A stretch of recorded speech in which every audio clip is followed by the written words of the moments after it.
Hello friends, நான் இன்னைக்கு உங்களுக்கு ஒரு சின்ன டிப்ஸ் ஒன்று தரப்போகிறேன். இப்போ இது பார்த்தீங்களா, இந்த பவுலில் இருக்கிறதுக்கு பேர் வந்து பாதாம் பிசின்னு பேர். எல்லா நாட்டு மருந்து கடையிலையும் இருக்கும் பாருங்கள், நல்ல சாக்லேட்டாட்டம் இருக்குது பாருங்கள்.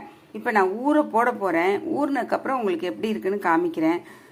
இவ்வளவுதான் நான் ஊற போடுவேன். இதோ பாருங்கள், இவ்வளோதான் ஊற போடுவேன். எவ்வளவு பாதாம் பிசின் வருதுங்கிறது நீங்கள் பாருங்கள்.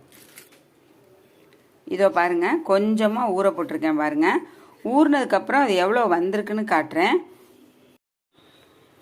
இப்போ இதை பாருங்கள், ஊற வச்ச பாதாம் பிசின் நைட்டு ஊற வச்சோம். காலையில் பாருங்கள் எவ்வளோ நல்லா ஊறி இருக்குன்னு. இது வரும் உங்களுக்கு 20 டேஸுக்கு ஜூஸ் போடுறதுக்கு வரும். நீங்கள் லெமனும் போட்டுக்கலாம். உங்களால் முடிஞ்சதை வாங்கி ஜூஸ் போட்டு சாப்பிடும்போது இந்த பாதாம் பிசின் வந்து ஊற வச்ச பாதாம் பிசின் 2 ஸ்பூன் போட்டு சாப்பிட்டீங்கன்னா உடம்புக்கு நல்ல குளிர்ச்சி. நீங்கள் இதே மாதிரி செஞ்சு பாருங்கள்.